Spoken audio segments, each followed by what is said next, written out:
আসসালামু আলাইকুম এভরিওয়ান, নিয়ে আসলাম তোমাদের জন্য নতুন আরেকটি গল্প। আজকের গল্পের নাম হচ্ছে কাছে থেকেও দূরে তুমি। আর ভিডিওটা ইউটিউব থেকে দেখলে অবশ্যই চ্যানেলটা সাবস্ক্রাইব করে দিবা, আর যদি ফেসবুক পেজ থেকে দেখো তাহলে পেজটা অবশ্যই ফলো করে দিবা। তো চলো বেশি কথা না বলে গল্প শুরু করা যাক।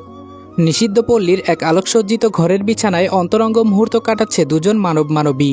যদিও সন্ধ্যের পরে এই জায়গাটার কোলাহল কিংবা ব্যস্ততা সব বেড়ে যায়, তবে ফিরোজের এই জায়গাটায় আসার কোনো নির্দিষ্ট সময় নেই। যখন মন চায় তখনই আসে। ফোনের শব্দে ফিরোজ বেশ বিরক্ত হলো নিজের কাজে বাধা সৃষ্টি হওয়ায়।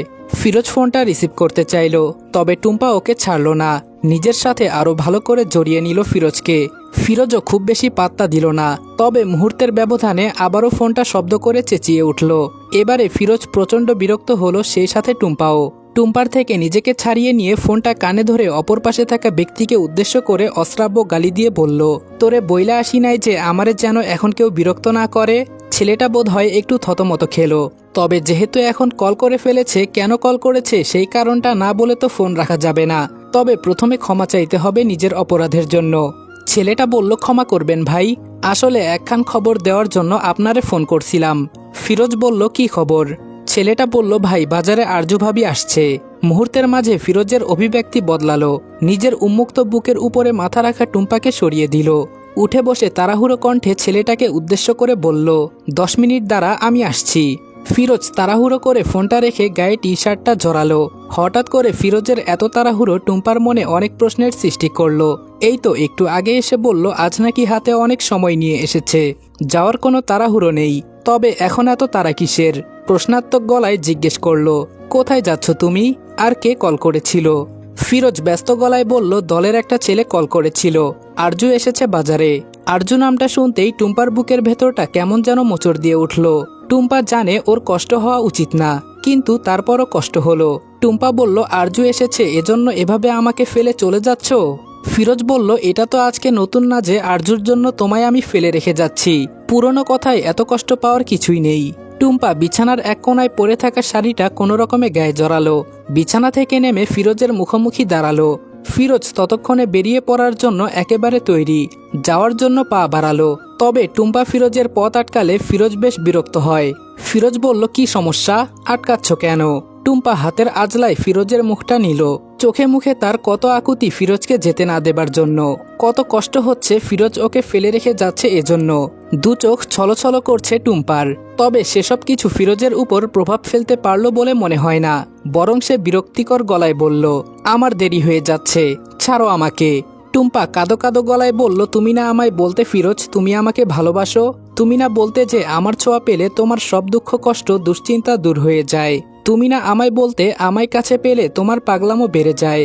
তাহলে আজ কেন আমায় ফেলে চলে যাচ্ছ ওই মেয়েটার কাছে যে তোমাকে ঘৃণা ছাড়া আর কিছুই দিতে পারে না? ফিরোজ বলল, তোকে ভালোবাসি সেটা ঠিক আছে, কিন্তু তার মানে এটা নয় যে আর কাউকে ভালোবাসা যাবে না। ফিরোজের সম্বোধন তুমি থেকে তুইতে চলে এসেছে, যা টুম্পাকে অনেকটা হাসালো। নিজের গুরুত্ব ঠিক কতটা কম সেটা টুম্পা আরও একবার বুঝলো। তাচ্ছিল্য হেসে বলল, একসাথে দুজনকে ভালোবাসা যায়? আমি তো কখনো আর কাউকে ভালোবাসতে পারলাম না। কত খদ্দের তো আসে আমার রূপে, তারা নিজেদের সবকিছু বিলিয়ে দিতে প্রস্তুত। কই আমি তো কখনো তাদের কাউকে আপন করি না তুমি ছাড়া। কথাটা বলার সাথে সাথে ফিরোজ টুম্পার চোয়াল চেপে ধরে দাঁতে দাঁত পিষে বলল, খবরদার, যদি আর কখনো তোর মুখে অন্য কাউকে ভালোবাসার কথা আমি শুনেছি। ভুলে গিয়েছিস অন্য কেউ তোর গায়ে হাত দিয়েছিল, এজন্য তোর আর তার কি অবস্থা করেছিলাম। কান খুলে একটা কথা শুনে রাখ, আজকে যে ভুলটা করলি ছেড়ে দিলাম, এরপরে যেন আর কখনো এই ভুলটা না হয়। আমার জিনিসের উপর যে নজর দেবে ওর চোখ আমি উপড়ে ফেলবো। এই যে ফিরোজ এত শক্ত করে টুম্পার চোয়ালটা চেপে ধরেছে, এতেও টুম্পার একটুও কষ্ট হলো না, বরং টুম্পার ভীষণ ভালো লাগলো। মনে হলো ফিরোজ ওর উপরে অধিকার দেখাচ্ছে, আর অধিকার তো সেখানেই দেখানো যায় যেখানে ভালোবাসা থাকে। তবে যদি টুম্পাকে ভালোবাসে ফিরোজ, তবে আরজুর কাছে বারবার কেন ছুটে যায়? টুম্পার গাল বেয়ে কয়েক ফোঁটা অশ্রু গড়িয়ে পড়ল। টুম্পার কান্না দেখে ফিরোজ ওর চোয়ালটা ছেড়ে দিল। টুম্পার যেন এটা আরো ভালো লাগলো, তবে টুম্পার চোখের জল ফিরোজকে একটু হলেও দুর্বল করতে পারে। ফিরোজের সারা মুখে অজস্র চুমু খেয়ে বলল, আমি জানি তুমি আমাকে ভালোবাসো, তবে আরজুকে ছেড়ে দাও না, বিয়ে করে নাও আমাকে। আমাকে এই অন্ধকার জীবন থেকে মুক্তি দাও। তুমি তো চাইলেই পারো, বলো আমরা দুজন সংসার করি, চলো না? আমারও একটা সংসার হোক, এই অন্ধকার জগতের বাহিরে আমারও একটা ঘর হোক, আমিও একটু ভালোবাসা পাই তোমার থেকে। ফিরোজ গম্ভীর গলায় বলল, ছাড় আমাকে। টুম্পা ছাড়ল না, আরো শক্ত করে জড়িয়ে ধরল। এবারে তার আকুতি আর কান্নার বেগ দুইটাই বাড়ল। হাউমাউ করে কেঁদে উঠে বলল, আমাকে ছেড়ে যেও না ফিরোজ। ওই মেয়ের কাছে তোমার বারবার ছুটে যাওয়া আমাকে খুব কষ্ট দেয়। আমার হৃদয়ের রক্তক্ষরণ হয়। মনে হয় কেউ বারবার ছুরি দিয়ে সামনে আঘাত করে যাচ্ছে ওখানটায়। আমি তো তোমাকে ভালোবেসে ফেলেছি, তোমার ভাগ আমি কাউকে দিতে পারবো না। তুমি আরজুকে ভুলে যাও, আমাকে বিয়ে করে নাও, আমরা দুজন সংসার করব। ফিরোজ এবার নিজের রাগকে কোনোভাবেই কন্ট্রোল করতে পারল না। টুম্পাকে নিজের থেকে ছাড়িয়ে ছুঁড়ে মারল বিছানার উপরে। টুম্পা হুমড়ি খেয়ে বিছানার উপরে পড়ল। হাঁটুতে একটু ব্যথাও পেল। পেছনে দাঁড়ানো ফিরোজ তাচ্ছিল্য ভরা কণ্ঠে বলল, তুই হলি পতিতা। তোদেরকে শুধু কয়েক মুহূর্তের আনন্দের জন্য বিছানাতেই মানায়, সংসারে না। তোরা হলি শুধুমাত্র মনোরঞ্জনের জন্য, আর সংসার করার জন্য আরজুদের দরকার। ভুলেও আর কখনো আরজুর জায়গা নেওয়ার চেষ্টা করবি না। তোর জায়গা এখানে, কেবল আমার শরীরে, তাও আমি যতদিন চাইব। আর আরজুর জায়গা আমার মনে, আমার ঘরে, আমার পুরো জীবনে। বুঝতে পেরেছিস? কথাগুলো বলে ফিরোজ চলে গেল। টুম্পা বিছানার উপরে কান্নায় ভেঙে পড়ল। অদ্ভুত জীবন টুম্পার, চার দেয়ালের মাঝে বন্দি, এই অন্ধকার জগতের মাঝে বন্দি। যেই পুরুষটা নিজেদের আনন্দের জন্য ওদের কাছে আসে, সেই পুরুষরাই সম্মান দেয় না। নিজেদের প্রয়োজন শেষ হলে এভাবেই ঠিক ছুঁড়ে মারে, অমানুষের মতন আচরণ করে। অথচ ঠিক তেমনই একটা মানুষকে ভালোবেসে ফেলেছে টুম্পা। টুম্পা জানে ওই মানুষটাকে ভালোবাসা ওর জন্য অন্যায় হয়েছে, কিন্তু কি করবে, না ভালোবেসে তো থাকতে পারেনি। মানুষটা নিজের ভালোবাসার সরল স্বীকারোক্তি দিয়েছিল টুম্পাকে। টুম্পার গায়ে অন্য কারো ছোঁয়া লেগেছিল, এজন্য মানুষটা সহ্য করতে না পেরে কতই না ঝামেলা করলো। এত অবহেলা অবজ্ঞার মাঝে যখন ওই মানুষটার থেকে এক টুকরো ভালোবাসা পেল, একটু যত্ন পেল, তখন যে টুম্পা ওকে ভালোবাসতে বাধ্য হয়েছিল। তখন তো আর টুম্পা বোঝেনি সেই ভালোবাসাটুকু শুধুমাত্র ওই ঘরের বিছানায় সীমাবদ্ধ। টুম্পার ভালোবাসা কখনো সংসারে পরিণত হতে পারবে না। অপরদিকে আরজু বলল, ফিরোজ পথ ছাড় আমার, না হলে কিন্তু খুব খারাপ হবে বলে দিচ্ছি। আরজুর কথার প্রেক্ষিতে ফিরোজের মাঝে বিশেষ কোনো হেলদোল দেখা গেল না, আর না সে নিজের জায়গা থেকে নড়ল। বেশ স্বাভাবিকভাবেই বলল, শহরে গিয়ে কি নতুন কাউকে জুটিয়েছিস নাকি আরজু? আমার কথা বুঝি আজকাল মনে পড়ে না? আরজু কাটকাট গলায় বলল, তোর কথা আমার কোনোদিনও মনে পড়তো না ফিরোজ। আর আমি কাউকে জুটিয়েছি নাকি না জুটিয়েছি সেটা আমার ব্যক্তিগত ব্যাপার।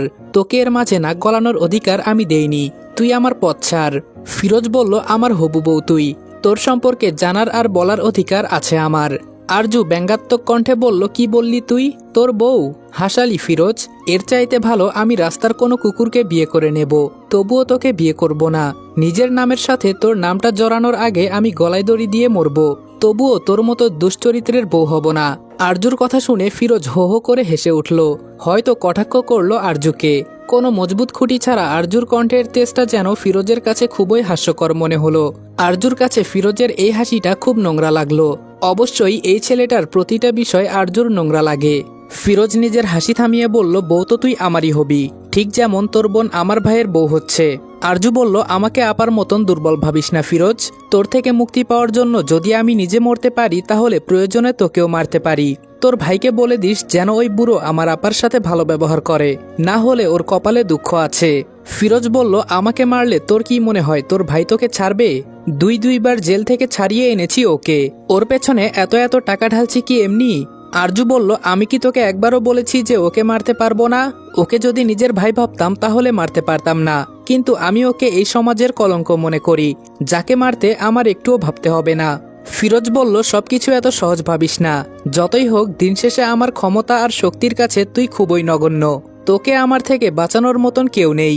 ওই দেখ দূরে তোর ভাই দাঁড়িয়ে আছে, তোর জন্য না আমার জন্য। তুই ডাকলেও আসবে না। আরজু একবার ওদের থেকে একটু দূরে চায়ের দোকানে বসে কয়েকজন ছেলের সাথে আড্ডারত পৃথুলের দিকে তাকালো। ভাইয়েরা নাকি বোনদের রক্ষা কবচ হয়, নিজের জীবন দিয়ে হলেও নাকি বোনের সম্মান রক্ষা করে। আর আরজুর ভাই নিজেই ওর বোনের সম্মান নষ্টের জন্য দায়ী। পৃথুলের দিকে দৃষ্টি রেখে আরজু শান্ত কণ্ঠে বলল, কে বলেছে ও আমার ভাই? ও শুধু আমার বাবা মায়ের ছেলে, আমার ভাই না। ভাই হওয়ার যোগ্যতা ওর নেই। কথাটা বলে আরজু চলে যেতে নিলে পেছন থেকে ফিরোজ ওর হাত টেনে ধরল। ফিরোজের ছোঁয়া অনুভব করতেই আরজুর যেন নিজের শরীরের উপর ঘৃণা জন্মালো। হাতটা ছাড়ানোর চেষ্টা করলো, তবে ফিরোজের শক্তির সাথে ঠিক পেরে উঠল না। আরজু বলল, হাত ছাড় ফিরোজ। ফিরোজের অভিব্যক্তি বদলেছে, চোখে মুখে তার লেপ্টে আছে এক অদ্ভুত মুগ্ধতা, আরজুর প্রতি মুগ্ধতা। হাতের বাঁধন তার শক্ত হলেও কণ্ঠটা ভীষণ নরম শোনালো এবার। ফিরোজ বলল, স্বেচ্ছায় আমার হয়ে যা আরজু, খোদার কসম ভালো হয়ে যাব, তুই যা বলবি তাই শুনবো। তুই আমায় ভালোবেসে কাছে টানলে এই ফিরোজ তোর পায়ের কাছে বসে থাকবে। আরজুর মাঝে বিশেষ কোনো পরিবর্তন দেখা গেল না, তাচ্ছিল্য ভরা গলায় বলল, তোর মতন জানোয়ারের জায়গা এমনিতেই পায়ের কাছেই হয়। আমিও তোকে বলেছি, খোদার কসম তুই আমাকে নিজের বউ হিসেবে কখনোই পরিচয় করাতে পারবি না। ফিরোজ এবারে আরজুর হাতটা ছেড়ে দিল, শব্দ করে হেসে উঠল। এই মুহূর্তে ফিরোজের হাসিটা আরজুর কাছে স্বাভাবিক লাগলো না। ফিরোজ হাসতে হাসতেই আরজুকে বলল, তুই আমাকে ভালো হতে দিলি না, তোকে বললাম আমার হয়ে যা, সব ছেড়ে দেব। আমি জানি আমি কতটা নিকৃষ্ট, কিন্তু তোকে আমি ভালোবাসি। তুই শুধরে দিবি না তো আমায়? ঠিক আছে, তবে তোকে আমায় এই রূপেই গ্রহণ করতে হবে, মিলিয়ে নিস আমার কথা। আরজু বাসায় গিয়ে ওর মাকে বলল, বিয়ে দেওয়ার জন্য তোমরা ওই 40 বছরের বুড়োকেই খুঁজে পেলে মা? ওর বউ ওকে ছেড়ে গেছে, ওর একটা বাচ্চা আছে, আর কাউকে খুঁজে পেলে না তোমরা? আরজুর এতগুলো কথার প্রেক্ষিতে ওর মা নাসিমা শান্ত কণ্ঠে বলল, তোমার বোন এমন কোনো ভালো কাজ করেনি যে ওর জন্য এর থেকেও ভালো পাত্র খুঁজে পাবো, আর এই ছেলের মাঝে তো আমি কোনো দোষ খুঁজে পাচ্ছি না। আরজু তাচ্ছিল্য ভরা কণ্ঠে বলল, খুঁজে পাবে কি করে? তোমাদের ঘাড় থেকে বোঝা নামিয়ে ফেলতে পারছো, এটাই তো তোমাদের জন্য যথেষ্ট। মেয়ের বিয়ে দিতে পারলেই বেঁচে যাও, কিন্তু আদৌ সেখানে সে ভালো থাকবে কিনা এই নিয়ে কোনো মাথা ব্যথা নেই তোমাদের মাঝে। এর থেকে তো জন্মের পর একেবারে গলা টিপে মেরে ফেলতে পারতে মা। কথাটা বলার সাথে সাথে নাসিমা ঘুরে ওর গালে ঠাস করে একটা চর বসালো। মেয়ের দিকে অগ্নিদৃষ্টি নিক্ষেপ করে ঝাঁঝালো কণ্ঠে বলল, কিছু বলি না এজন্য দিন দিন তোমার সাহস বেড়ে যাচ্ছে। তোমাদেরকে জন্ম দিয়েছি আমি, এত কষ্ট করে মানুষ করেছি, এর জন্য আমার প্রতি কৃতজ্ঞ থাকো। আরজু বলল, জন্ম যখন দিয়েছিলে তাহলে আমাদেরকে মানুষ করা তোমার কর্তব্য ছিল। অবশ্য মানুষ তো করতে পেরেছ আমাকে আর আপাকে, ছেলেকে তো কুলাঙ্গার বানিয়েছ, তবুও ওই জানোয়ারের প্রতি তোমাদের ভালোবাসা কমে না। কথাটা বলার মাঝেই আরজু ব্যথায় মৃদু আর্তনাদ করল। পেছন থেকে কেউ একজন খুব শক্ত করে আরজুর চুলের মুঠিটা ধরেছে। ঘাড় ঘুরিয়ে তাকাতেই নিজের বড় ভাই পৃথুলকে দেখতে পেল, যে কিনা কটমটে দৃষ্টিতে ওর দিকে তাকিয়ে আছে। আরজু ব্যথাতুর কণ্ঠে বলে উঠল, ভাইয়া ছাড়ো, লাগছে আমার। পৃথুল বলল, লাগার জন্যই তো ধরেছি, আমি কুলাঙ্গার তো তুই নিজে কি? শহরে গিয়ে 2-4টা ইংরেজি শিখে নিজেকে খুব বড় মনে করা শুরু করেছিস তাই না? সত্যি করে বলতো কি করিস তুই ওখানে? বাড়ি থেকে তো টাকা নিস না, তাহলে নিজের খরচ চালাস কি করে? পৃথুলের করা নোংরা ইঙ্গিতে আরজুর গা ঘিনঘিন করে উঠল। ভাবতে লজ্জা লাগে যে এই নোংরা মস্তিষ্কের মানুষটা ওর নিজের মায়ের পেটের ভাই। এদিকে নাসিমা ছেলেকে ইশারা করতে অগত্যা পৃথুলের আরজুকে ছাড়তে হলো। ছাড়া পেয়ে আরজু ঘুরে দাঁড়িয়ে বলল, নিজে কষ্ট করে উপার্জন করে সেই টাকা দিয়ে নিজের খরচ চালাই, এছাড়া তো আর কোনো উপায় নেই আমার কাছে। আর ভুলে যেও না আমি টাকা নেই না, কারণ এই বাড়ি থেকে আমাকে কোনো টাকা দেওয়া হয় না। পৃথুল বলল, তোর জেদ মেটানোর জন্য অযথা আমরা টাকা নষ্ট করতে যাব কেন? কতবার করে বললাম যে ফিরোজকে বিয়ে করে নে, কিন্তু না, ভালো তো তোর সহ্য হবে না। শহরে গিয়ে ছেলেদের সাথে ঢলাঢলি করবি সেটাই তোর পছন্দ। আরজু বলল, খবরদার ভাইয়া, আমার চরিত্রের উপরে আঙ্গুল তুলতে আসবে না। তুমি নিজে চরিত্রহীন, এজন্য সবাইকে তোমার মতন ভাবো তাই না? আর ফিরোজের সাথে বিয়ে দিয়ে আমার ভালো করতে চেয়েছিলে, ও তো তোমার মতনই বখাটে বেকার অমানুষ চরিত্রহীন। এটাই আমার ভালো করার নমুনা। পৃথুল নাসিমাকে বলল, ওকে চুপ করতে বলো মা, এবার কিন্তু আমার হাত উঠে যাবে। আরজু ছলছল নয়নে নিজের মায়ের দিকে তাকালো, ধীর কণ্ঠে বলল, তোমার সামনে আমাকে এত বাজে বাজে কথা বলছে, তারপরেও তুমি ওকে কিছু বলবে না মা? একটুও কি ভালোবাসো না আমায় তুমি? নাসিমা গম্ভীর কণ্ঠে বলল, সে তো তুমিও নিজের বড় ভাইকে কম বাজে কথা শোনাওনি, এখন আর এই নিয়ে কোনো কথা হোক আমি চাই না, চুপচাপ ঘরে যাও। পৃথুল বাবা তুমিও যাও। পৃথুল ঘরে চলে গেল। আরজু দুহাতে নিজের চোখের জল মুছে নাসিমাকে উদ্দেশ্য করে বলল, জন্ম তুমি আমাদের 3জনকেই দিয়েছ, কিন্তু মা হয়ে উঠতে পেরেছ শুধুমাত্র নিজের ছেলের। হনহন করে নিজের রুমে ঢুকে ঠাস করে দরজাটা লাগিয়ে দিল আরজু। বিছানায় আর বসল না, সোজা বারান্দায় প্রার্থনার কাছে গেল। গ্রিল ধরে দাঁড়িয়ে আকাশপানে তাকিয়ে আছে প্রার্থনা। দেখে মনে হচ্ছে খুব গভীর ভাবনায় নিমগ্ন সে। আরজুর কর্কশ কণ্ঠে তার ভাবনার মাঝে ছেদ ঘটল। আরজু বলল, এভাবে চুপচাপ দাঁড়িয়ে থেকে কিছুই হবে না। এই বিয়েটা করে কি প্রমাণ করতে চাইছো আপা? তুমি বাবা মায়ের খুব বাধ্য মেয়ে, কোনো লাভ নেই এসব করে, শুধু তোমার জীবনটা শেষ হয়ে যাবে। প্রার্থনা মলিন হেসে আরজুর দিকে তাকালো। চোখে মুখে তার অসহায়ত্বের ছাপ স্পষ্ট ফুটে উঠেছে। মলিন কণ্ঠে আরজুকে বলল, আমার জীবন শেষ হওয়ার কি বাকি আছে? একবার আমাকে ভালো করে দেখে বলতো, তোর কি মনে হচ্ছে যে আমি বেঁচে আছি? জীবন তো লাশের মতন লাগছে না আমায়? আরজুর দু চোখ ছলছল করে উঠল। জড়ানো কণ্ঠে বলল, এই বিয়েটা তোমায় করতে হবে না আপা, তুমি আমার সাথে ঢাকায় চলো। আমি তোমার সব খরচ চালাবো। দরকার পড়লে 2 বোন একবেলা না খেয়ে থাকবো, তাও তোমায় এই অশান্তির মাঝে আমি থাকতে দেব না। প্রার্থনা আরজুর গালে হাত রেখে বলল, তুই যে ছোট হয়ে নিজের বড় বোনের দায়িত্ব নিতে চেয়েছিস, এটাই আমার কাছে অনেক। কিন্তু আমি তোর মাথার উপর এত বড় একটা দায়িত্ব চাপিয়ে দিতে পারবো না। বিয়েটা আমায় করতেই হবে। আরজু বলল, কেন এমন করছো আপা? আচ্ছা ঠিক আছে, আমি তোমাকে টিউশনের ব্যবস্থা করে দেব। তুমি নিজের খরচ নিজেই চালাবে। বাড়িতে কাউকে কিছু জানাবো না। আজ রাতে দুজন পালিয়ে ঢাকা চলে যাব। আর আপত্তি করো না আপা। প্রার্থনা দুহাতে জড়িয়ে ধরল আরজুকে। এই বাড়িতে হয়তো একটা মাত্র মানুষই প্রার্থনার কথা ভেবেছে, বাকিরা কেউ ভাবেনি। অবশ্য যেখানে নিজের মাই ভাবছে না, অন্যদের থেকে আশা করাটাই ভুল। প্রার্থনা বলল, এমনিতেই আমার জন্য বাবার অনেক সম্মানহানি হয়েছে। অনেক কষ্টে একটা বিয়ে ঠিক করেছে, না হলে কেউ তো আমায় বিয়ে করতেই চাইছিল না। আমি চাই না আমার জন্য আর নতুন কোনো অশান্তি হোক। ভালোবেসে এমনিতেই আমি মৃতপ্রায়। এবার না হয় শুধু আয়োজন করে আমার সমাধির ব্যবস্থা করা হবে। আরজু বলল, তার মানে তুমি আমার সাথে যাবে না, তাই তো? প্রার্থনা বলল, আমার জীবনে নতুন করে শুরু করার মতন আর কিছুই অবশিষ্ট নেই। তাহলে কিসের আশায় যাব তোর সাথে? তুই আমার চিন্তা বাদ দে, নিজের জীবনের চিন্তা কর। আমি চাই না আরু আমার জীবনের মতন তোর জীবনটাও শেষ হয়ে যাক। তোর জীবনের এত সংগ্রাম, এত কষ্ট সব যে তাহলে ব্যর্থ হয়ে যাবে রে। আর তোর সাথে এই ব্যর্থ শব্দটা একদমই মানানসই না। আরজু বলল, আমি তোমায় বলেছিলাম আপা, ভালোবাসা বলতে কিছুই নেই। সব 2-4 দিনের মোহ। মোহ কেটে গেছে আর তোমাকে একা রেখে চলে গেছে। ভালোবাসা মানে ধ্বংসের শুরু। আর ঠিক এই ভুলটার জন্য আজ তোমার এত কষ্ট। প্রার্থনা স্মিত হেসে বলল, যদি সত্যিই ভালোবাসা বলতে কিছু না থাকতো, তাহলে তো আজ আমিও তাকে ভুলে অন্য পুরুষকে আপন করে নিতাম। শুধু মোহ কি আর এতদিন থাকে? ভালোবাসা আছে, এজন্যই আমি আজও সেই মানুষটাকে ঘৃণা করতে পারি না। ভালোবাসা আছে, এজন্যই আমি আজও তার দেওয়া ফুল যত্ন করে ডায়েরির ভাঁজে রেখে দিয়েছি। ভালোবাসা আছে, এজন্য আজও তার কথা মনে করে মাঝরাতে আমার ঘুম ভেঙে যায়। দেখ না, ভালোবাসা আছে, এজন্যই আমি এখনো তার কথা ভাবছি আর হাসছি। আরজুর চোখ মুখে কাঠিন্যতার ছাপ ফুটে উঠল। কণ্ঠে একরাশ ঘৃণা সমেত বলল, ভালোবাসার অস্তিত্ব যদি এতটাই স্পষ্ট হয়, তাহলে কোথায় হারিয়ে গেল তোমার সেই প্রেমিক? যদি ভালোবাসা থেকেও থাকে, তাহলে এমন ভালোবাসাকে আমি ঘৃণা করি, যা কেবল কষ্টই দিতে জানে। শীতের সকাল, বাহিরে কুয়াশায় কিছু পরিষ্কারভাবে দেখা যাচ্ছে না। খোলা জানালা দিয়ে বাড়ির পাশের ফুলের গাছগুলো থেকে হালকা মিষ্টি সুবাস ভেসে আসছে। ঘড়িতে তখন সকাল 8:15। এমনি দিনে গ্রামের বাড়িতে এই সময়টাকেই অনেক বেলা মনে হয়, কিন্তু আজকে তেমন কোলাহলের শব্দ পাওয়া যাচ্ছে না। এর অবশ্য দুটো কারণ আছে। আজকে শুক্রবার, বাড়ির কর্তাদের কাজে যাওয়ার ঝামেলা নেই, ফলে গৃহিণীদেরও আর সকাল সকাল রান্নাবান্না শেষ করে তাদের কর্তাদের খাবার পরিবেশনের তাড়া নেই। তার উপর আবার ঠান্ডা, যে যার ঘরে হয়তো কম্বল মুড়ি দিয়ে ঘুমাচ্ছে। বাহিরে থেকে মায়ের ডাকে ঘুম ভেঙে গেল আরমানের। অনিচ্ছা সত্ত্বেও গায়ের কম্বলটা সরিয়ে আড়মোড়া ভেঙে উঠে বসল। জানালা দিয়ে বাহিরের পরিবেশটা দেখতেই আরমানের মনটা ফুরফুরে হয়ে উঠল। সঙ্গে সঙ্গে শীতল বাতাসে আরমানের গা শিউরে উঠল। তৎক্ষণাৎ আবার কম্বলটা তুলে গায়ে জড়ালো। শীতকাল আরমানের বেশ পছন্দ, তবে আজকাল কেন যেন তার শীতকালের থেকেও বর্ষাকাল একটু বেশি ভালো লাগছে। বর্ষার বৃষ্টির কথা ভাবলেই মস্তিষ্কে কিছু দৃশ্য ভেসে ওঠে। ফিরে যেতে ইচ্ছে করে আবার ঠিক সেই মুহূর্তটাতে, আর ইচ্ছে করে সময়কে থামিয়ে দিয়ে একদৃষ্টিতে সেই নাম না জানা রমণীর দিকে তাকিয়ে থাকতে। আরমান কম্বল মুড়ি দিয়ে আবারও শুয়ে পড়ল। তবে এবার উদ্দেশ্য ঘুমানো নয়, বরং কাউকে মনে করা। অতীত এক বন্ধুর আবদারে একটা পার্কে এসেছে আরমান। সচরাচর এদিকে তার আসা হয় না, কিন্তু আজকে নিজের বেস্ট ফ্রেন্ডের অনুরোধে তাকে আসতেই হয়েছে।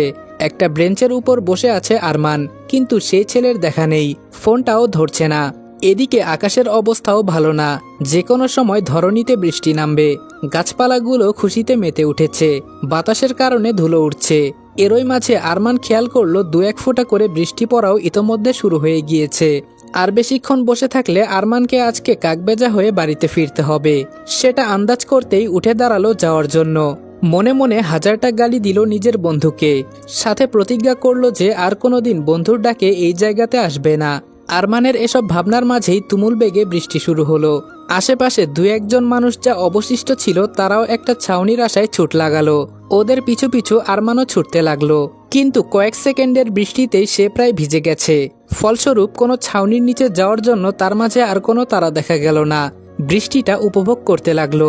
হুট করে কানে একটা মিষ্টি গলার গানের আওয়াজ ভেসে এলো আরমানের, কিন্তু আশেপাশে তো কাউকে দেখা যাচ্ছে না। এবার মনোযোগ দিয়ে কণ্ঠের উৎপত্তি স্থল খোঁজার চেষ্টা করলো। আশেপাশে তাকিয়ে দেখলো কোনো ছাউনিও নেই। তাহলে বৃষ্টির মাঝে কোন পাগল গান গাইছে? ব্যাপারটা জানার জন্য ভীষণ কৌতূহল তৈরি হলো আরমানের মনে, কিন্তু এখন আর গানের আওয়াজ পাওয়া যাচ্ছে না। আরমান বিরক্তিতে নাকমুখ কুঁচকে ফেলল।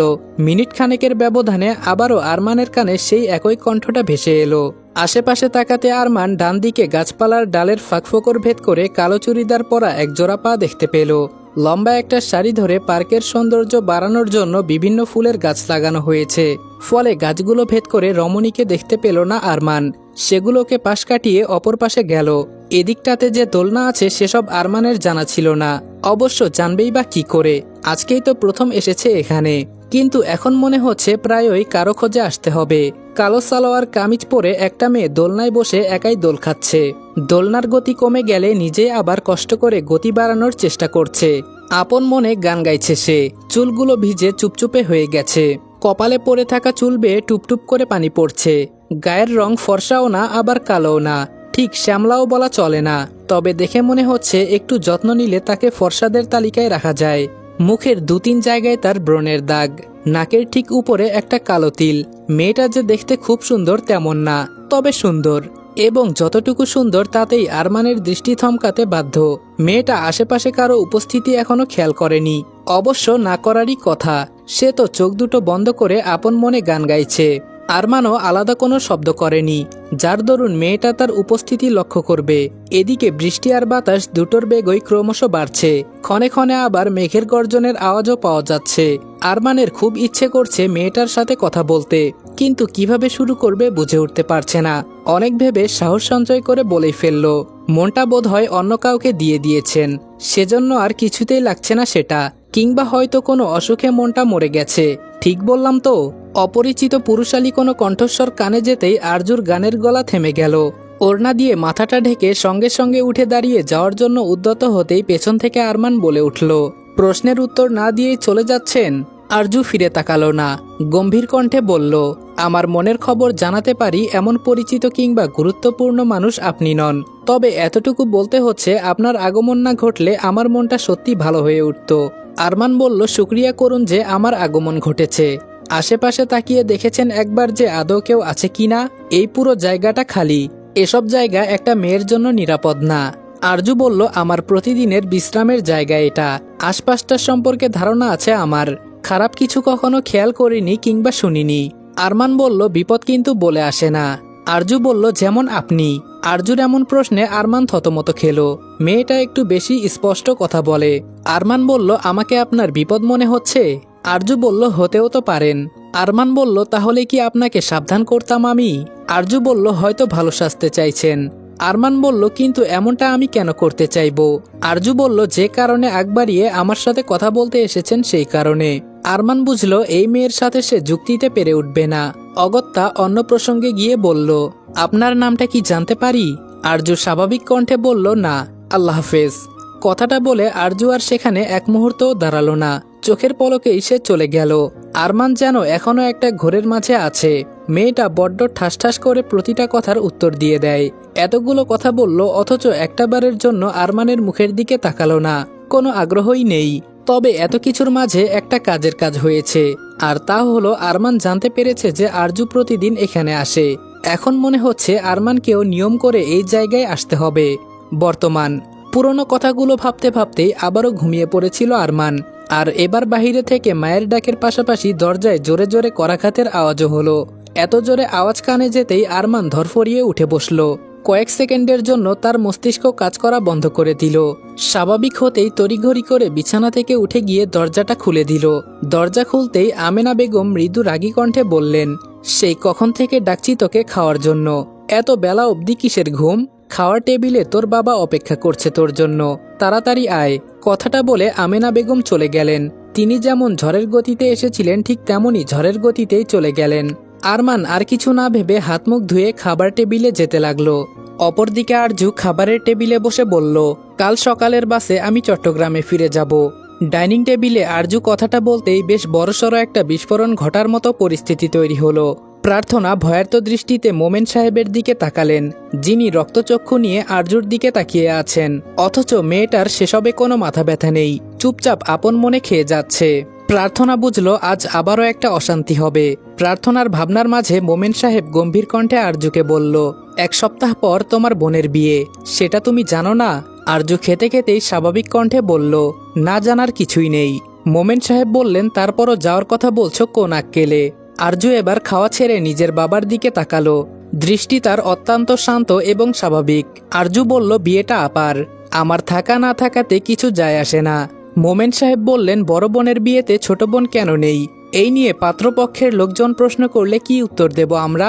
আরজু নির্বাক ভঙ্গিতে বলল, ওদের কথার কিংবা ভাবনার এত গুরুত্ব আমার কাছে নেই। তারপরও যদি আপনার মান সম্মানে খুব বেশি আঘাত লাগে তাহলে বরং বলে দেবেন, প্রার্থনার ছোট বোন মারা গেছে। ব্যাস, কথা আর ভাবনা দুটোই শেষ। আরজু কথাটা বলে উঠে চলে যেতে নিলে মোমেন সাহেব পুনরায় প্রশ্ন করে উঠল, চট্টগ্রাম ফেরার এত কিসের তাড়া তোমার? কি এমন কাজ করো, নাকি কেউ অপেক্ষায় আছে? আরজু মোমেন সাহেবের প্রশ্নের উত্তর দেওয়ার আগে পৃথুল বলে উঠল, বোঝো না বাবা কিসের এত তারা? পেট চালাতে হবে তো, তারই ব্যবস্থা করতে হবে। হয়তো আগে থেকে অনেককে বলে রেখেছিল, তাই এখন ফেরত যাওয়ার ভীষণ তারা। পৃথুলের এমন নোংরা কথা শুনে প্রার্থনার নিজেরই ভীষণ লজ্জা হলো। অনেক সাহস সঞ্চয় করে পৃথুলকে বলল, নিজের বোনের সম্বন্ধে কথা বলার আগে একটু তো ভেবে বলবে ভাইয়া। যা জানো না অযথা সেটা নিয়ে কথা কেন বলছো? ওর পরিশ্রমের প্রতি নোংরা ইঙ্গিত করা ছেড়ে দাও। প্রার্থনার কথাটা শেষ হতে না হতেই পৃথুলের হিংস্র কণ্ঠ ওকে থামিয়ে দিল। অগ্নিদৃষ্টি নিক্ষেপ করে বলল, তোর মতন নষ্টা মেয়ের মুখে এসব কথা শুনলে আমার বমি পায়। প্রেমিকের সাথে ফুর্তি করতে গিয়ে ধরা খেয়ে এসে আবার নীতিবাক্য ঝাড়ছে। লজ্জায় অপমানে প্রার্থনার দুচোখ দিয়ে জল গড়িয়ে পড়ল। কোনো ভাই যে নিজের বোনকে এভাবে অপমান করতে পারে সেটা পৃথুলকে না দেখলে হয়তো কেউ বুঝবে না, তাও আবার মা বাবার সামনে। তার থেকেও বেশি অবাক করা কথা হলো, নিজের মা বাবা ছেলেকে শাসন না করে চুপচাপ মেয়েকে অপমানিত হতে দেখছে। প্রার্থনা কান্নাজড়িত কণ্ঠে বলল, আমি নোংরা কিছুই করিনি। কথাটা বলার সাথে সাথে পৃথুল প্রার্থনার দিকে তেড়ে এসে ওকে মারতে উদ্যত হলো। সাথে সাথেই আরজু টেবিলের উপর থেকে একটা স্টিলের গ্লাস নিয়ে পৃথুলের দিকে ছুঁড়ে মারল। অনেকটা জোরেই মেরেছে। ব্যথা না পেলেও এতে পৃথুলকে আটকাতে সফল হলো আরজু। আরজু না আটকালে আজকে আবারও প্রার্থনাকে নিজের ভাই নামক কসাইয়ের হাতে মার খেতে হতো। এদিকে আরজুর করা আঘাতে পৃথুল যেন আরো বেশি হিংস্র হয়ে উঠল। এবার আরজুর দিকে তেড়ে যেতে নিলে আরজু টেবিলের ওপর থেকে একটা কাঁটা চামচ হাতে নিয়ে সাবধানী গলায় পৃথুলকে উদ্দেশ্য করে বলল, আর এক পা যদি আমার দিকে এগিয়েছ তুমি, আমি কিন্তু আজ সত্যি ভুলে যাব যে মানুষ হত্যা পাপ। এই পাপই কিন্তু আমি করব। যদি আমার গায়ে আজ তোমার হাত পড়েছে তবে আমি কিন্তু তোমার শরীর থেকে রক্ত বের করতে আজ 2 বার ভাববো না। পৃথুল আবারও ক্ষিপ্ত গলায় আরজুকে কিছু বলতে নিলে মোমেন সাহেব ধমক দিয়ে থামিয়ে দিলেন। রাগী কণ্ঠে বললেন, কি শুরু করেছো তোমরা? যার যা ইচ্ছে হচ্ছে তাই করছো, যা ইচ্ছা তাই বলছো। আমি তো এখানে উপস্থিত আছি নাকি?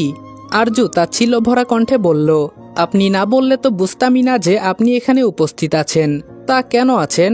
আমার মায়ের এই গর্ভের কলঙ্কটা আমার সাথে কি করে সেসব দেখতে, নাকি নতুন করে আবার আপনিও কোনো তামাশা করবেন? মোমেন সাহেব বললেন, নিজের সীমা ছাড়িও না আরজু।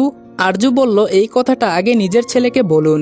আর এই যে সৎ নীতিবান ভদ্র সুশীল পৃথুল হাসান, তোমাকেই বলছি, আপা কোনো নষ্টামি করতে গিয়ে ধরা পড়েনি। তোমরা একটা স্বাভাবিক বিষয়কে নিজেদের স্বার্থে কাজে লাগানোর জন্য রংচং মাখিয়ে সেটাকে নোংরা করে তুলেছ। তুমি নিজে যখন নষ্টামি করো তখন তোমার এসব বমি বমি ভাব কোথায় যায়? তুমি যখন অন্যের বউকে ভাগিয়ে নিয়ে আসো তখন এসব মনে হয় না? আপা অন্তত তেমন কারো বরের সাথে প্রেম করেনি। তোমাকে দেখলে না আমার বমি পায়। পৃথুল বলল, বাবা আরজুকে থামতে বলো, এরপর কিন্তু তুমি আমায় আটকাতে পারবে না। আমি কিন্তু ওকে খুন করে ফেলবো। আরজু হেসে বলল, তবে মনে রেখো আমিও খুনির বোন হব। দুজনের শরীরে একই রক্ত বইছে, একই বাপের ছেলে মেয়ে আমরা। তুমি এর আগে কতগুলো খুন করেছো জানি না, তবে জেনে রাখো আমার হাতের প্রথম খুন তুমি হবে। নাসিমা বুঝলেন যে পরিস্থিতি হাতের বাহিরে বেরিয়ে যাচ্ছে, এরপর যে কোনো অঘটন ঘটে যেতে পারে। আরজুকে 2-4টে কথা শুনিয়ে জোর করে তিনি পৃথুলকে নিয়ে ঘরে চলে গেলেন। যাওয়ার আগে পৃথুল যেন চোখের ইশারায় আরজুকে শাসিয়ে গেল, ওর থেকে যেন সাবধানে থাকতে বলল। আরজু কিছুক্ষণ নিষ্পলক দৃষ্টিতে মোমেন সাহেবের দিকে তাকিয়ে থাকলো। কেন যে আরজু এই মানুষটার কাছে আশা করে যে উনি আরজুর পাশে দাঁড়াবে, কে জানে। আজ অব্দি তো কখনোই কোনো বিষয়ে সমর্থন করেনি আরজুকে, তারপরেও আশা করে, হয়তো বাবা বলে। আরজুর ভাবনার মাঝেই মোমেন সাহেব গম্ভীর কণ্ঠে বলে উঠল, কালকে চট্টগ্রাম যাওয়া হচ্ছে না তোমার। আগে তোমার বোনের বিয়েটা হয়ে যাক, তারপরে যেখানে ইচ্ছে যেও। তখন জাহান্নামে গেলেও আমার আফসোস থাকবে না। আরজু বলল, জাহান্নামেই তো আছি, আবার কোন জাহান্নামে যেতে বলছেন?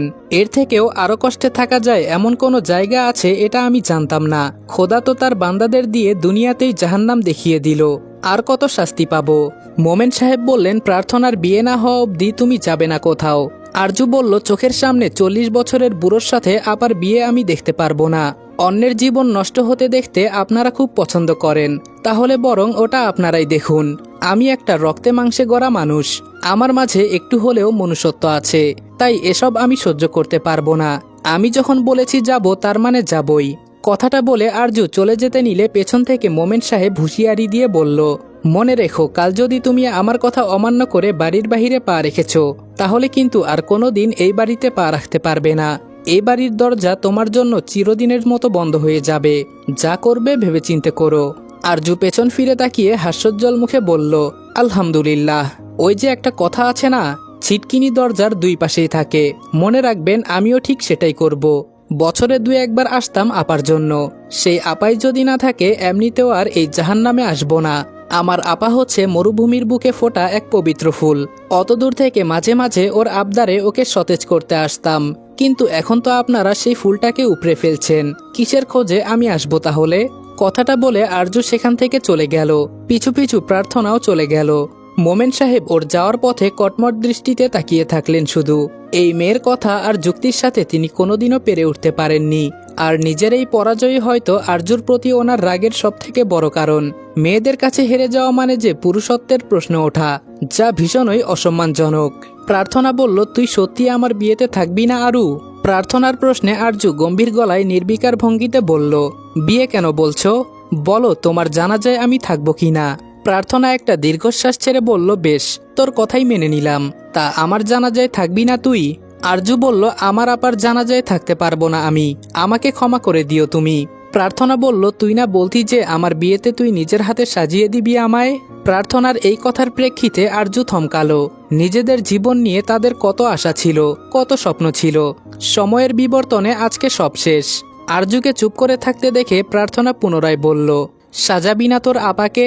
আরজু তাচ্ছিল্য ভরা কণ্ঠে বলল, বিয়ের জন্য সাজাতে চেয়েছিলাম আপা, তোমার জানাজার জন্য না। নিজের হাতে সাজিয়ে গুছিয়ে তোমাকে কবরে পাঠাবো, এতটা সাহসী তোমার আরু এখনো হয়নি। বাবা মা ভাইয়ের সাথে তর্ক করতে পারি, ঢাকা শহরে একা থাকতে পারি, অনেক রাতে বাড়ি ফিরতে পারি, কেউ বাঁকা চোখে তাকালে তার চোখ উপড়ে ফেলতেও পারি, কিন্তু তোমাকে সাজাতে পারবো না আমি। কথাটা বলে আরজু আবারও নিজের কাজে মনোযোগ দিল। প্রার্থনা আনমনে কিছু একটা ভেবে আরজুকে প্রশ্ন করল, তুই তো বিশ্বাস করিস আরু যে আমি কোনো নোংরামি করিনি, তাই না? আরজুর কাজের হাতটা থেমে গেল, শীতল দৃষ্টিতে প্রার্থনার দিকে তাকালো। আরজু বলল, বিশ্বাস না করলে কি তখন ওভাবে প্রতিবাদ করতাম আপা? প্রার্থনা বলল, তাহলে এই নিয়ে কিছু শুনতে চাইলি না কেন? আরজু বলল, নিজের আপাকে আমার এসব নোংরা প্রশ্ন করতে বিবেকে বাঁধবে। সব থেকে বড় কথা, আমি জানি তুমি খারাপ কিছু করতে পারো না, তাহলে অযথা জিজ্ঞেস করতে যাব কেন? প্রার্থনা বলল, আমি যখন কলেজে যেতাম, ওই সাহিত্য আমাকে এক নজর দেখার জন্য রাস্তায় রোজ দাঁড়িয়ে থাকতো। জানিস, শুধু আমায় দেখতো, কখনো কথা বলার চেষ্টা করেনি, আর না কখনো পিছু নিত। এরকম চলতে চলতে কেমন করে যেন আমারও ওকে ভালো লাগতে শুরু করলো। ঝড় বৃষ্টি কিছু মানতাম না, আমি ছাতা নিয়ে কলেজে যেতাম, আর ও বৃষ্টির মাঝে দাঁড়িয়ে থাকতো আমাকে দেখার জন্য। আরজু বলল, মানুষ কত তাড়াতাড়ি বদলে যায়, তাই না আপা? একসময় সে তোমাকে দেখার জন্য কত কষ্ট করেছে, আর এখন তুমি তার প্রতীক্ষায় কত প্রহরই না কাটাচ্ছ, অথচ সে ভীতুদের মতন তোমাকে ছেড়ে পালিয়ে গেছে। একবারও ভাবলো না যে এই ঘটনার পর তোমার কি অবস্থা হতে পারে? এটাই ভালোবাসা, তাই না আপা? আরজুর শেষের বাক্যে ভালোবাসা শব্দটার প্রতি প্রকাশ পেল তাচ্ছিল্য আর একরাশ ঘৃণা। ভালোবাসা শব্দটাকে যেন সে বিশ্বাসই করতে পারে না। তার জীবনে সবথেকে ঘৃণিত শব্দ ভালোবাসা। প্রার্থনা বলল, জানিস আরু, সেদিন সবকিছু যেন আগে থেকেই ঠিক ছিল। ভাইয়ারা যেন আগে থেকেই জানতো যে আমি ওখানে থাকবো। প্রার্থনার এমন কথা শুনে আরজু ভ্রু কোঁচকালো। সন্দেহ কণ্ঠে বলল, তুমি বলতে চাইছো ফিরোজরা এসব করেছে? প্রার্থনা বলল, আমি নিশ্চিত না, তবে আমার এটাই সন্দেহ হচ্ছে। আরজু বলল, কেন সন্দেহ হচ্ছে? প্রার্থনা বলল, যখন আমি ওর সাথে দেখা করার জন্য দুপুরে সবার আড়ালে বাড়ি থেকে বের হয়েছিলাম তখন আমার কোনো সমস্যা হয়নি। ওই সময়টাতে রোজ বাড়ির উঠোনে ফিরোজ আর ভাইয়া দলবল নিয়ে বসে থাকে। আমাকে অনেক লুকিয়ে বের হতে হয়, কিন্তু সেদিন ফাঁকা ছিল। সেদিন আমরা প্রথম পুকুর পাড়ের কাছে পুরনো বাড়িটার কাছে দেখা করেছিলাম। সচরাচর ওই জায়গাটা কখনো ফাঁকা থাকে না, কিন্তু সেদিন ছিল। আরজু বলল, আর কিছু না? প্রার্থনা বলল, মা আমাকে বের হতে দেখেছিল, কিন্তু কোনো প্রশ্ন না করে তাড়াতাড়ি বাড়ি ফিরতে বলেছিল। আমি আর সাহিত্য দুজনে শুধু স্বাভাবিক কথাবার্তা বলছিলাম। হুট করে ফিরোজের ছেলেরা এসে হট্টগোল শুরু করে দিল। এরপর মানুষজন জড়ো হয়ে যাওয়ার পর ওকে মারতে আরম্ভ করলো। সবাইকে শুনিয়ে শুনিয়ে বলছিল যে ভর দুপুরে পুরনো বাড়িতে নোংরামি করছি। ঘৃণায় আরজুর শরীর রিরি করে উঠল। নিজের রাগটুকু নিয়ন্ত্রণ করে বলল, তারপর? প্রার্থনা বলল, তারপর ভাইয়া বাবাকে নিয়ে এলো। ফিরোজ বলল, আমাদের দুজনকে নাকি ওই পুরনো ঘরে একসঙ্গে পেয়েছে। আর আশ্চর্যজনকভাবে ঘরের দরজার তালা খোলা ছিল, কিন্তু আমরা যখন গিয়েছিলাম তখন দরজাটা বন্ধ ছিল। ওই ঘটনার পরে আর সাহিত্যের সাথে আমার দেখা হয়নি। গ্রামের সবাই বলে বিচারে নাকি ও সব আমার দোষ বলেছে। আমি নাকি জোর করে ওর সাথে শারীরিক সম্পর্ক করতে চেয়েছিলাম। আরজু বলল, থামো আপা, দয়া করে থামো, আমি আর শুনতে পারছি না। এরপরও তুমি ওই লোকের সাফাই গাইবে? আরজুর প্রশ্নের প্রেক্ষিতে প্রার্থনা শক্ত গলায় বলল, হ্যাঁ গাইব। তার কারণ ও যদি নিজে বাঁচার জন্য এমনটা করত তাহলে নিজ মুখে নোংরামির কথাটা স্বীকার করলো কেন, যেখানে এমন কিছু ঘটেইনি? এই কথাটা স্বীকার না করলে তো ওর নিজেকে প্রমাণ করতে আরো সুবিধা হতো, তাই না? আরজু বলল, বেশ, মেনে নিলাম তোমার কথা, কিন্তু আমার প্রশ্ন একটাই, উনি যদি তোমাকে এতই ভালোবেসে থাকেন তাহলে এখন কোথায়? ছেড়ে গেলেন কেন? এই পর্যায়ে এসে প্রার্থনা থেমে গেল। এই প্রশ্নের উত্তর তো ওর নিজের কাছেও নেই। প্রার্থনা তো নিজেই হাতড়ে বেড়াচ্ছে ওর উত্তর। ওকে চুপ থাকতে দেখে আরজু নির্জীব কণ্ঠে বলল, তোমার ভালোবাসা হেরে গেছে আপা। আমি জানি পুরো ব্যাপারটার সাথে ফিরোজ আর আমাদের কুলাঙ্গার ভাই জড়িত। আর আমি এটাও জানি তোমার উনিও খুব ভালোভাবে এসব কিছু জানতেন। এখন উনি কিসের ভয়ে না লোভে পড়ে এমন করেছেন সেটা আমি জানি না, তবে উনিও অপরাধী। কথাটা বলে আরজু উঠে বারান্দায় চলে গেল। প্রার্থনা ফ্যালফ্যাল করে সেদিকে তাকিয়ে থাকলো। মনে মনে ভাবলো, সত্যিই কি আমি ভুল মানুষকে ভালোবেসেছিলাম? রাত তখন ৩টা বাজে। এই সময়টাকে অবশ্য মাঝরাতই বলা চলে। ঘরের দরজায় খুব হালকাভাবে করাঘাতের শব্দ পেতেই আরজু আর প্রার্থনার ঘুম ভেঙে গেল। আরজু চোখ খুলে বালিশের পাশ থেকে ফোনটা হাতে নিয়ে সময়টা দেখতেই চোখ দুটো বড় বড় হয়ে গেল। আরজু প্রথমে ভেবেছিল হয়তো সকাল হয়ে গেছে, সেজন্য মা ঘুম থেকে উঠতে বলছে। আরজু বিস্ময় ভরা দৃষ্টিতে পাশে থাকা প্রার্থনার দিকে তাকালো। প্রার্থনা ইশারায় সময়টা জিজ্ঞেস করতে আরজু বলল ৩টে বাজে। সঙ্গে সঙ্গে প্রার্থনার চোখ কপালে উঠে গেল। দুজনেই এবার একটু ভয় পেল। দরজায় করাঘাতের শব্দটা এখন দুজনের কানে ভয়ঙ্কর লাগছে। এত রাতে তো কখনো কেউ আসেনি, আর না আজকে আসার কথা। আরজু কাঁথাটা সরিয়ে উঠে দাঁড়িয়ে ধীর পায়ে দরজার দিকে এগিয়ে গেল। এই সাহসী মেয়েটারও আজ ভীষণ ভয় করছে। এই বাড়িতে নিজের মানুষগুলোই যে ওদের শত্রু। দরজার কাছে দাঁড়িয়ে আরজু মৃদু কম্পিত গলায় আগন্তুকের পরিচয় জানতে চাইল, কিন্তু কারো কণ্ঠ শুনতে পাওয়া গেল না। এবারে আর না খুলে উপায় নেই। আরজু লম্বা একটা শ্বাস ফেলে মনে মনে সাহস সঞ্চয় করে দরজাটা খুলল। দরজাটা খুলতেই হন্তদন্ত পায়ে ভেতরে প্রবেশ করে দরজাটা বন্ধ করে দিলেন নাসিমা। এই সময় ওনাকে এই ঘরে দেখে বিস্ময়ে দুই বোনেরই মুখ হা হয়ে গেল। কিন্তু নাসিমার চোখ মুখের অবস্থা একদমই ভালো লাগছে না। মনে হচ্ছে কোনো একটা বিষয় নিয়ে খুব চিন্তা কিংবা ভয়ে আছেন। কপালে বিন্দু বিন্দু ঘামের দেখা পাওয়া যাচ্ছে। সেগুলো আঁচলে মুছে নিয়ে আরজুকে উদ্দেশ্য করে ধীর গলায় বললেন, নিজের স্বপ্ন পূরণ করতে চাইলে এখনই তোমায় সারা জীবনের মতো এই বাড়ি ছেড়ে চলে যেতে হবে। নাসিমার মুখ থেকে এমন কথা শুনে দুই বোনই ভরকালো। এইমাত্র ঘুম থেকে উঠেছে, তার ওপর আবার এমন অপ্রত্যাশিত কথা যেন ওদের মস্তিষ্ক ঠিক নিতে পারছে না। আরজু বলল, মা কি হয়েছে? একটু স্পষ্ট করে বলো তো আমায়। নাসিমা আরজুর মুখ চেপে ধরে চাপা গলায় বললেন, আস্তে কথা বলো, কেউ শুনে ফেললে আমরা কেউই আর বাঁচতে পারবো না। প্রার্থনা আর আরজু দুজনের ভ্রুদয়ের মাঝে গভীর ভাঁজের সৃষ্টি হলো। আরজু নিজের মুখ থেকে মায়ের হাতটা সরিয়ে গম্ভীর গলায় বলল, ভয় পেও না, ঠিকভাবে বলো কি বলতে চাইছো। নাসিমা বেগম বললেন, আজকে তুমি তোমার বাবা ভাইকে যে অপমান করলে তুমি কি ভেবেছো ওরা এর প্রতিশোধ নেবে না? ফিরোজের সাথেও তো ঝামেলা করেছো, ও কি চুপ করে থাকবে বলে তোমার মনে হয়? আরজু বলল, কি করবে, মেরে ফেলবে আমায়? নাসিমা বেগম বললেন, প্রয়োজনে সেটা করতেও ওদের হাত কাঁপবে না। ফিরোজ অন্য জায়গায় গিয়েছে, এজন্য আজকে বেঁচে গেলে। ও বলেছে কাল সকাল 10টার মাঝে আসবে, তারপর প্রার্থনার বিয়ের আগে তোমার আর ফিরোজের বিয়ে দেবে ওরা। তাই বলছি সকাল হওয়ার জন্য অপেক্ষা করো না, এই নরকের মাঝে ফাঁসতে না চাইলে বেরিয়ে যাও। ওরা সকাল 8টার আগে ঘুম থেকে ওঠে না, কিন্তু তোমাকে পাহারা দেওয়ার জন্য কাল উঠতেও পারে। আরজুর মাথা কাজ করা বন্ধ করে দিল। এত রাতে একা একটা মেয়ে কি করে যাবে? বাসের টিকিট কাটাও শেষ, এদিকে হাতে বেশি টাকা পয়সাও নেই। সবথেকে বড় কথা, এই সময়টা একটা মেয়ের জন্য বাহিরের পরিবেশ একটুও নিরাপদ না। আরজু নিজেকে যতই সাহসী হিসেবে দাবি করুক, কিন্তু এই বিষয়গুলোতে সে খুব ভীতু। পশুগুলোর সাথে একা পেরে উঠবে না যে। ধপ করে বিছানায় বসে পড়ল। প্রার্থনা উৎকণ্ঠিত গলায় নাসিমাকে বলল, কিন্তু মা, এত রাতে আরও একা একা কি করে যাবে? নাসিমা আরজুর দিকে তাকিয়ে দৃঢ় কণ্ঠে বলল, পারবে, ও সব পারবে। আরজু যেন নিজেই সাহস করে এই কথাটা বলতে পারছে না, আবার ভয় করছে এটা ভেবেও যদি ফিরোজের লোকেরা ওকে ধরে ফেলে। কথার জোরে তো ওদের সাথে পেরে ওঠা সম্ভব না। আরজুকে চুপ করে থাকতে দেখে নাসিমা তাড়া দিয়ে বলল, চুপ করে বসে আছো কেন? তৈরি হও তাড়াতাড়ি, খুব দরকারি জিনিসগুলো নিয়ে যাও, শুধু এত ভেবো না। এখন দেরি করলে আর কখনো নিজের জীবন নিয়ে ভাবার সুযোগ পাবে না। এতদিন সবার সাথে লড়াই করেছো, নিশ্চয়ই বন্দি জীবন কাটানোর জন্য না? সত্যি তো, আরজু তো এই বন্দি জীবন কাটানোর জন্য এতদিন এত সংগ্রাম করেনি। আরজু তো একটু বাঁচতে চেয়েছে স্বাধীনভাবে। ও তো এতটা দুর্বল না, যা হবে দেখা যাবে, কোনো না কোনো পথ ঠিক পেয়ে যাবে। তাড়াহুড়ো করে প্রার্থনার বোরকা আর হিজাব পরে মুখ ঢেকে ফেলল, শুধু চোখ দুটো বের করে রাখলো।